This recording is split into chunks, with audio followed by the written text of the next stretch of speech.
the UK's only National Festival of the Humanities. Only National Festival? That's redundant. We are the National Festival of the Humanities. And I'm delighted to welcome everyone tonight to the second of our Being Human in Conversation series. Before I introduce our distinguished speakers, just a few practical notes. One of our speakers is joining us from his office in Parliament, and he has warned us that he is supposed to vote at 7 p.m. So it should be okay just as our event finishes, but it is possible that the bell will ring sooner. We at the Being Human Festival do not want to interfere with the proper functions of democratic governance. So if he needs to do that, we will figure out something else, but hopefully that won't happen. He's also warned us that there might be a technical hitch, that it's been known to happen, but again, we will hope for the best. So that's just so nobody feels too thrown if that happens. You are being muted because this is an in conversation event, so I'm afraid you can't unmute yourselves. Our speakers will be in conversation for about half an hour, and then we will open it to you all to send in questions via the chat bar. Questions will be anonymized when they are put to the speakers, and I will put them as chair. So you'll basically be sending them to me, and they won't be visible to everyone. We will not be acknowledging questions via chat during the talk. So again, it's like, you know, if you're at a festival, you wouldn't be asking questions during the talk, during that portion, and you'll only be invited to do so at the end. The discussion part of the event will be recorded, so you know, but not the Q&A. And if everything goes according to plan, we will be sharing the video online later. This event is sponsored by the Being Human Festival, which, as I said, is the UK's National Festival of the Humanities, and it will be running this November between the 12th and the 22nd, exploring the theme of new worlds. You can find out more about our festival on our Twitter account, which is @BeingHumanFest. And if you'd like to tweet about this event tonight, please use hashtag BeingHuman2020. So that's all of the housekeeping, and now I am delighted to introduce our speakers tonight. Nick Harrison is Professor of French and Post-Colonial Studies at King's College London, where he specializes in Francophone North Africa and histories of education, among other topics. His book, Our Civilizing Mission, The Lessons of Colonial Education, was published last year by Liverpool University Press, and my understanding is that he's going to be drawing on some of that research in our conversation tonight. He will be speaking with David Lammy, who I think probably needs no introduction to everyone, but just in case, he's the Labour MP for Tottenham, Shadow Lord Chancellor and Shadow Secretary of State for Justice, and the author of a new book just released, which is called Tribes: How Our Need to Belong Can Make or Break Society, which was described by The Guardian as part memoir, part cultural and political analysis.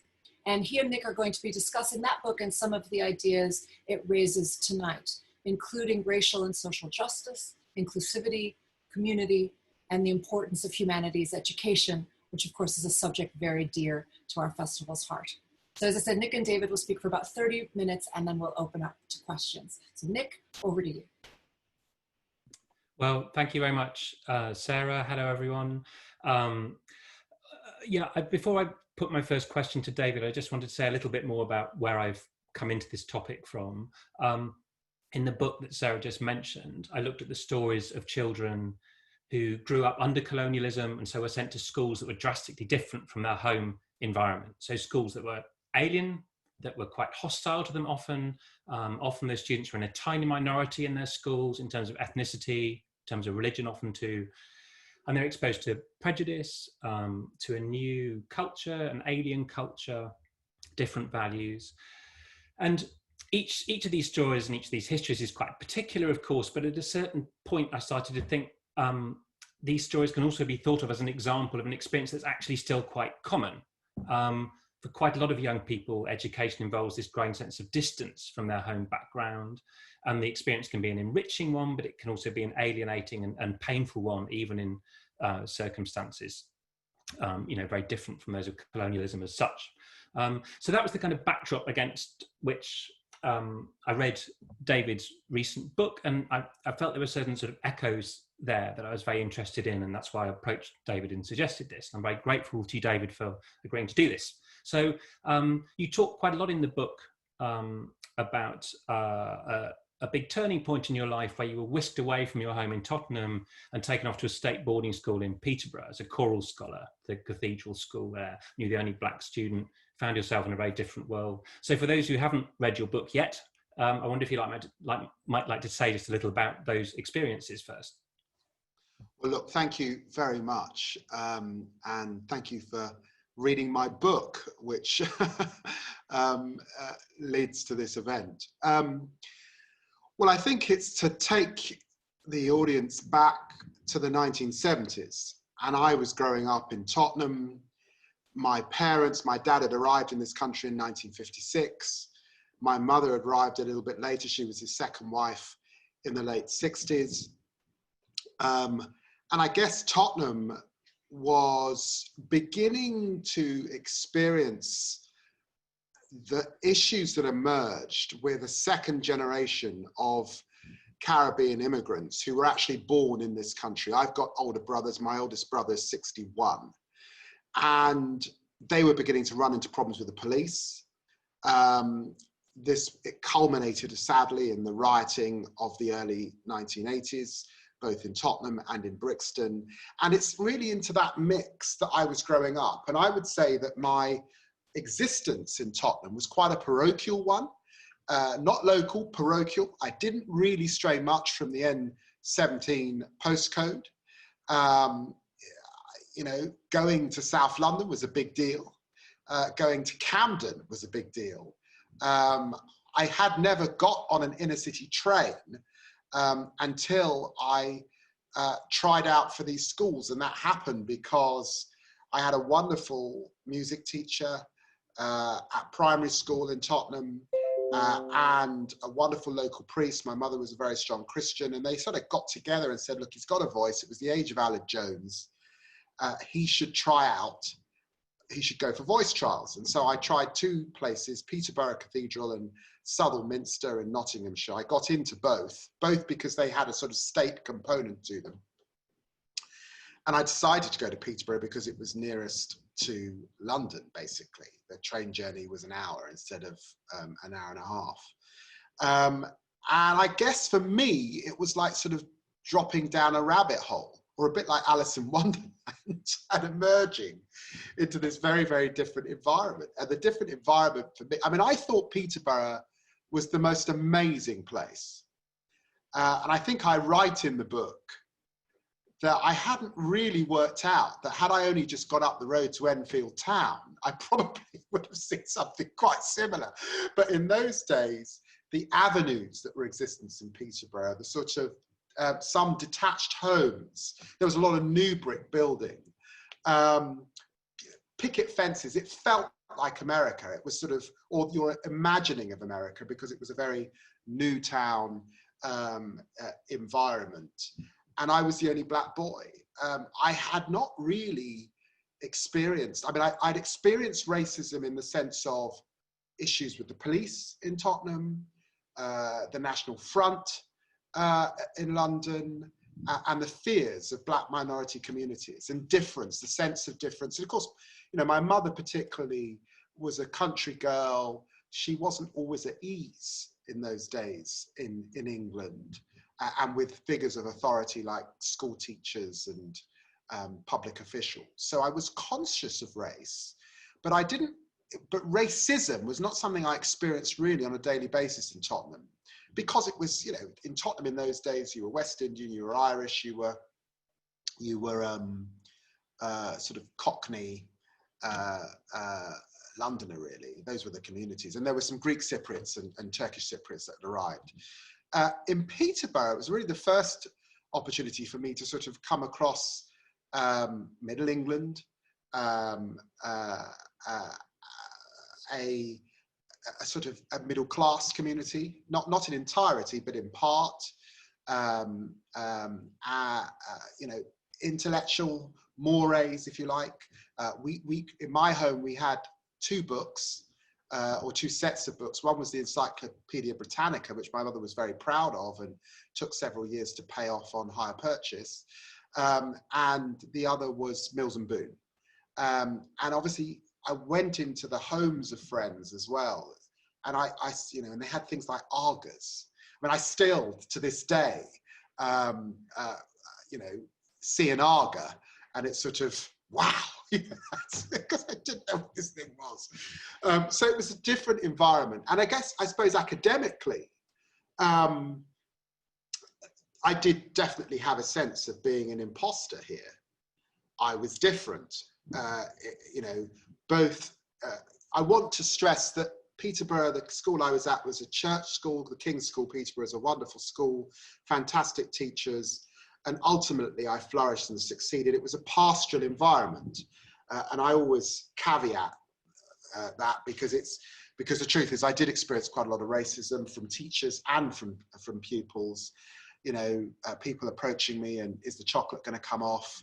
I remember having a shower after, you know, playing rugby, and one of the teachers said, have you been for a respray? The kids would sometimes draw my name next to the gollywog on the Robinson's jars. The older kids could be quite mean. There was a fagging system. In those days, you could still be slippered and caned. So this was a, you know, this was a tough environment, but I was conscious of the opportunity it was affording me. And the truth was, I guess, psychologically, I was also conscious that I was leaving a tough Tottenham. Tottenham was going south. There was tensions, there were stresses, there were strains, both domestically with my parents' marriage and in relation to the broader environment in Tottenham. So it was a strange psychological space to be in this all-white environment, middle class, a different approach to learning, definitely some teachers having lower expectations of me than I wanted or I had experienced, and finding my feet. And the truth is, it took you know, I don't think I really found my feet. You know, I don't think I found I mean, I sort of flourished in Peterborough, but in terms of that sense of anxiety, insecurity, who am I, what am I, where do I fit? That story begun the moment I arrived in Peterborough, and I don't think I really achieved a sense of where do I belong until well into my 30s, really. Marriage and kids got me to that place.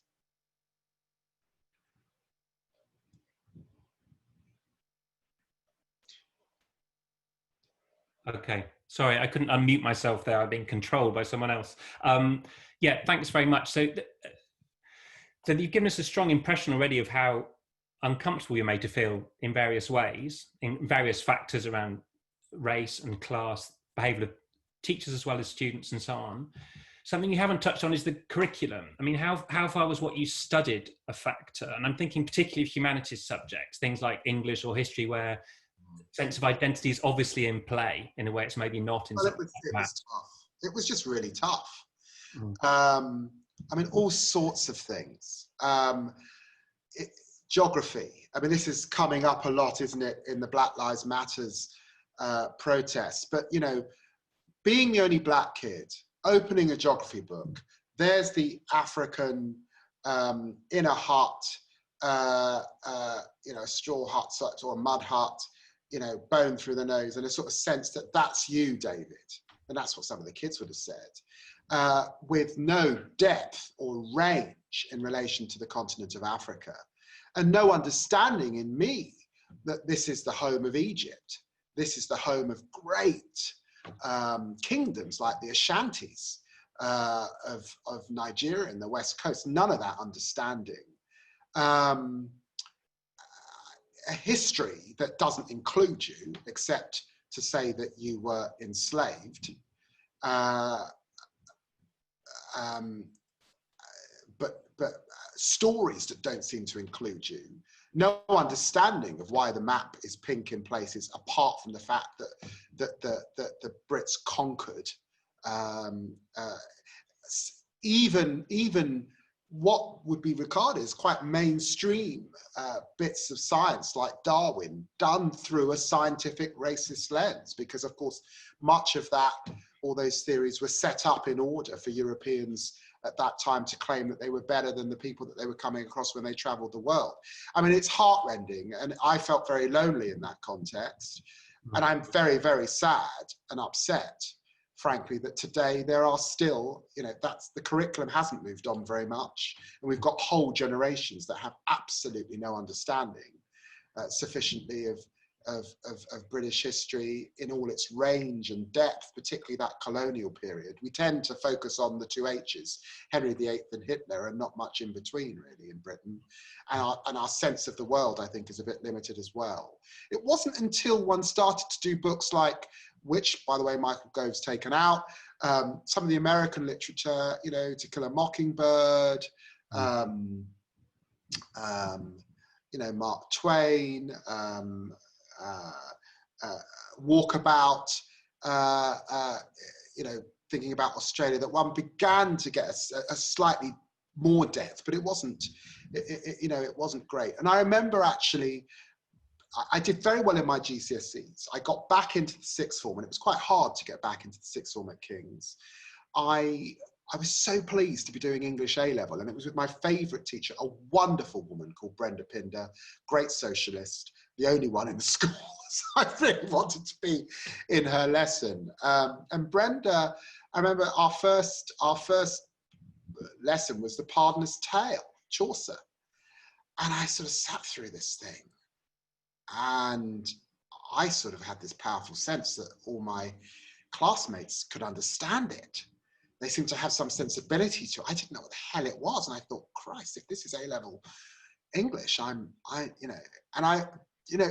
literally stayed in the class and I was in tears. And Brenda said, look, what's wrong, David? I said, I can't do this. This is impossible. I don't understand what the hell that lesson was about. And she said, it will get better. That's English A-level. And that's that sense of imposter, you know, cultural mores, what you know, what you don't know. You know, you went on a French trip and half your friends have, you know, have been to France before. I've never been to France before. And, you know, this is class as well, of course. You know, it's definitely class as well. I remember getting to university and, you know, kids do, teenagers, you know, 18, 19, bragging about strength with some mates that I'd made, and a swimming competition. I didn't do so well in the swimming competition, and only subsequently realizing that those friends all had a pool back home. So yeah, anyway, that's an indication of how I felt. Okay, oh, thank you. And we may be able to come back to some of those issues around the curriculum and say, which have got a, you know, particular heat in them at the moment, obviously in the Q&A, but I want to ask a slightly different sort of question now. In your book, you talk about faith schools for Muslims and other religions as a positive legacy of the Blair years. And those, of course, now are part of a very complex educational landscape that includes not only faith schools, but community schools, academies of different sorts, single-sex schools as well as mixed, grammar schools still in some places, private schools. You talk a lot in the book about the importance of creating shared values, shared cultural experiences, about mixing different people. I do. Is there a mismatch there? I mean, what's the role of schools in this respect? There's definitely a tension. I mean, the proposition of the book is that I'm keen on common purpose. I'm keen on what I call an encounter culture. I'm very worried, and that's why the book's called Tribes, on the new tribalism that we're seeing right across society, obviously in politics, but deep polarization, deep sense of difference. Frankly, you know, politics works, you know, there are two different political parties, but we have to have, in sense, despite our different senses of the past and the future, a sense of good faith. And recently it's felt like there's quite a lot of bad faith in politics. So I'm very keen on common purpose, but you're right. The business of schooling and plurality I support. I do, you know, I think that I'm comfortable with the plurality and parents making choices about what's right for them, but clearly as a Labour politician, I'm very engaged in state schools and what the state provides, levelling up. And I'm worried about the gap between funding for state schools and funding for private schools, particularly per pupil. And when it gets to religious school, there's a dichotomy. I went to a religious school.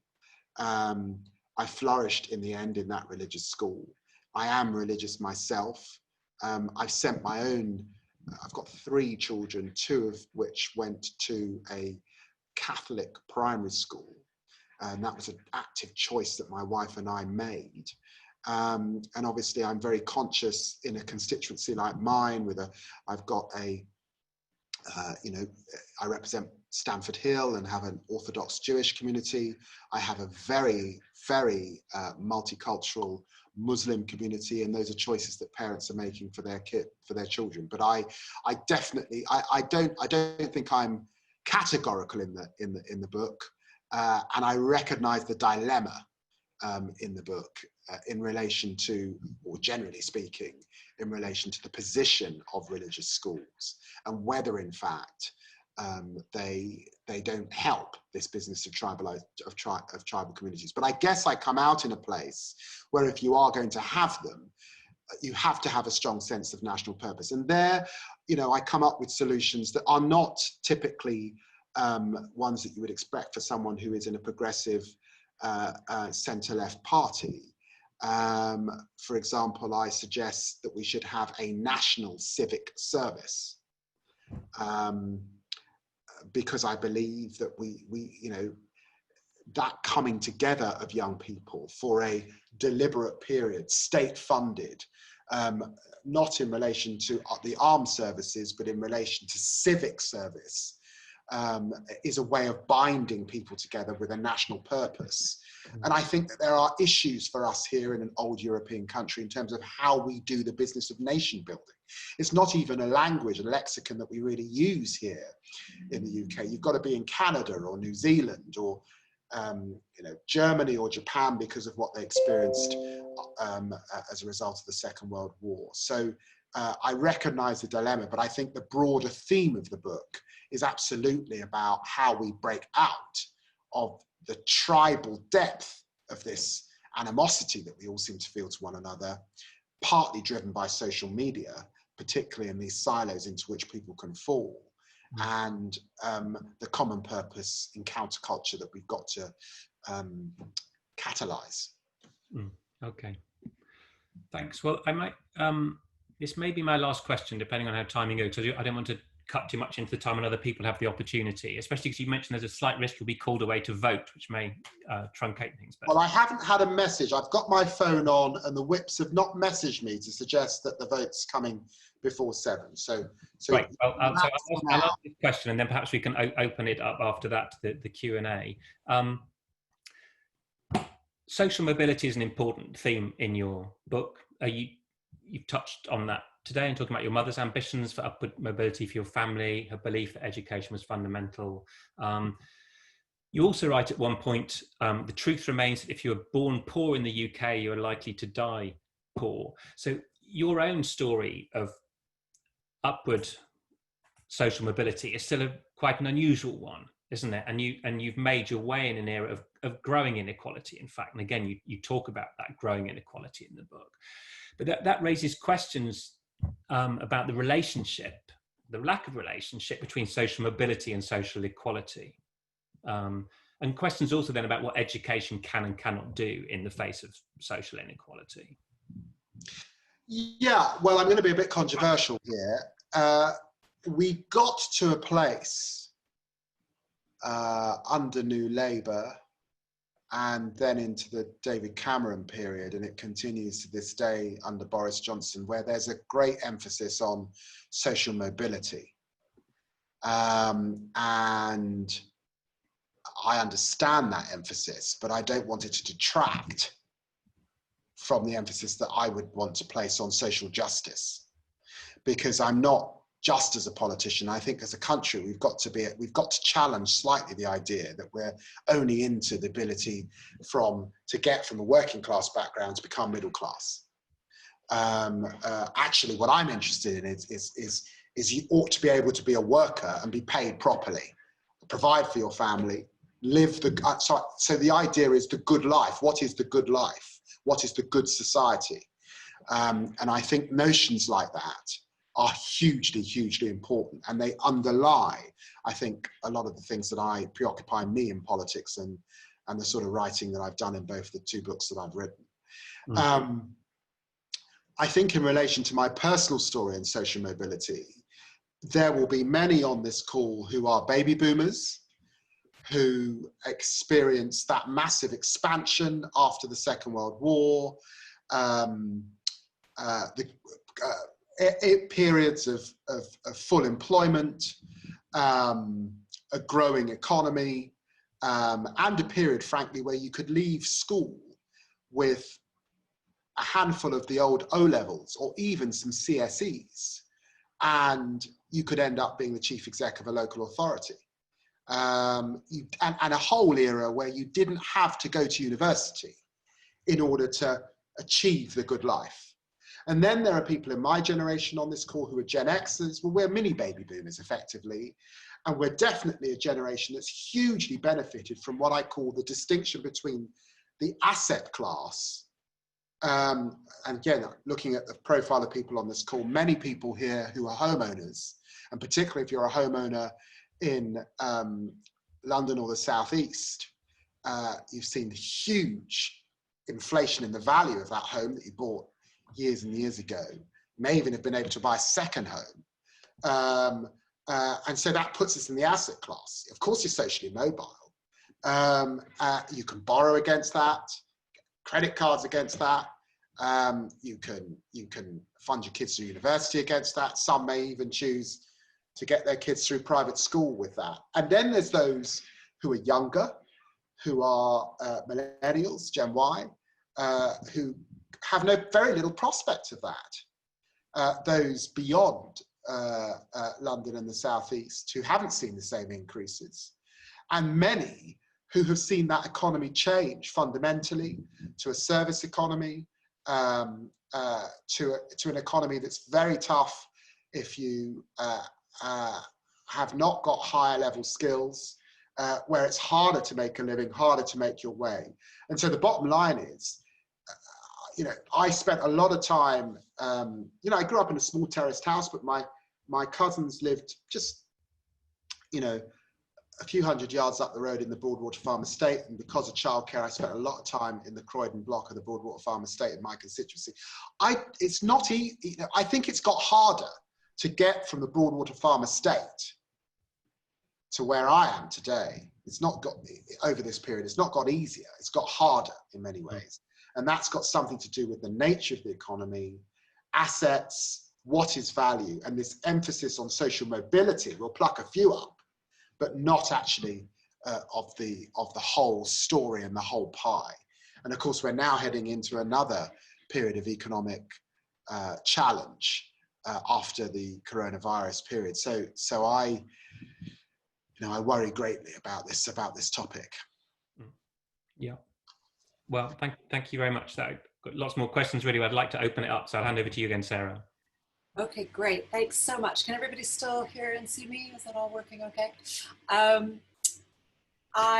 We've got some great questions coming in, but David, I'm going to take chair's privilege, if I may, and first ask, pick up on your idea of the National Civic Service, which interests me a lot, and I'd like to ask you to say a little bit more about that, but I wonder if I can preface it with one little tidbit that I think is really interesting and apropos, which is that like Britain, America stopped teaching civics broadly in the 1960s.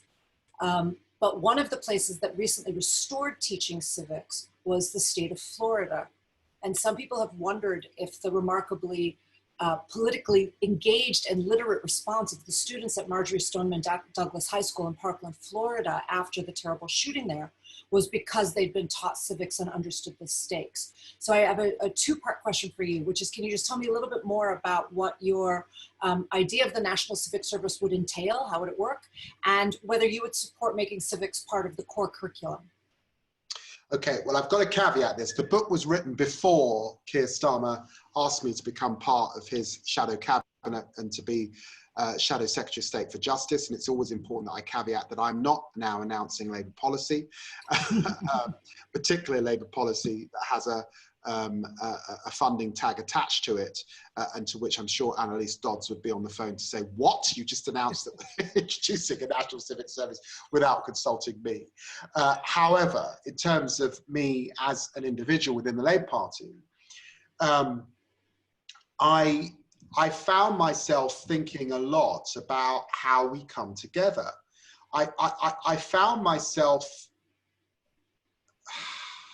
feeling quite concerned that if you go to university in Britain, particularly if you go to a Russell Group university, or you leave your town or your city and you go elsewhere to university and you're in halls of residence or you house share, you're going to meet other young people from different parts of the country. For a Londoner to go to university in Leeds or Manchester or Birmingham, it's really important. I always say to kids in London, get out of London. And I don't mean going to Sussex, which is sort of North London on go further away than that. I got really concerned that basically for young people, and it's still the case, that the majority of young people do not then don't go to university. They don't get that same experience. So how does a kid growing up in Tottenham meet the kid growing up in Sunderland? How do they share this country? How do they share those values? And that's where I started to land on, look, public policy should want to promote that coming together and should want to promote that sense of national endeavour. And in a period of time where we see these divides along religious lines, very sadly, divides along extreme political lines, regional divides opening up massively in our country during the Brexit debate, it seemed to me that a civic service was a way of addressing that. It's very interesting. France has just reintroduced a national service. I think it's for a limited period. It's not for a full year. I think they started small. I think it's a month or two, but they've reintroduced it for this very same reason. It's coming back all over the world. Now, some countries will see this as military service. I don't think that would be for us, although it might be that some who want to do the military, that might be an option. But there are lots of things within our public services, within third sector, voluntary, that could be done. And there have been initiatives that have nodded in that direction. I see Martin Bright on this call and his initiative after the last economic downturn with the sort of New Deal in relation to the arts for young people. It nods in this direction. How do we bring our young people together? So that's what I was thinking about. And of course, in relation to civics more generally, citizenship has entered into the curriculum. But I think unless you are pinning citizenship to important truths about where those values come from, and clearly the current debate has been about the colonial period and some very uncomfortable truths. And when I say, look, understanding the reality of what happened during the slave trade, what it means if you separate my ancestors from their country of birth, they lose their language. The name I have behind me is not the name that my ancestors would have originally had. They lose their culture. I write about this in the book. That has devastating consequences that ricochets through the years. And you see those inequalities real time in African American and indeed in African Caribbean communities. But I say that because Britain can say, look, we did this. It was wrong. We learned from it. And this is why we value multiculturalism today. And that's a powerful message to take out into the world. But if you shove it under the box and don't discuss it, yes, you can still talk about multiculturalism, you can still talk about human rights, but the power with which you do it is a problem. And by the way, if you're going to go out and strike trade deals with the Commonwealth, and you're going to wrestle with big, mighty giants like India, you probably ought to understand their views on partition and certain aspects of that colonial period. Marvelous, thank you. So it remains just to say thank you very much indeed on behalf of the Being Human Festival. I do need to, is that the bell? So I will let you go. Thank you very, very much indeed. Thank you to Nick Harrison at King's. Thank you all for joining us and taking part in the project of the Being Human Festival. I do hope you'll check us out online, but David has to go vote, so we need to say goodnight. Thank you all very much, and we hope to see you again at the next event. Thank you very much. Thank you. Thank you. Bye-bye.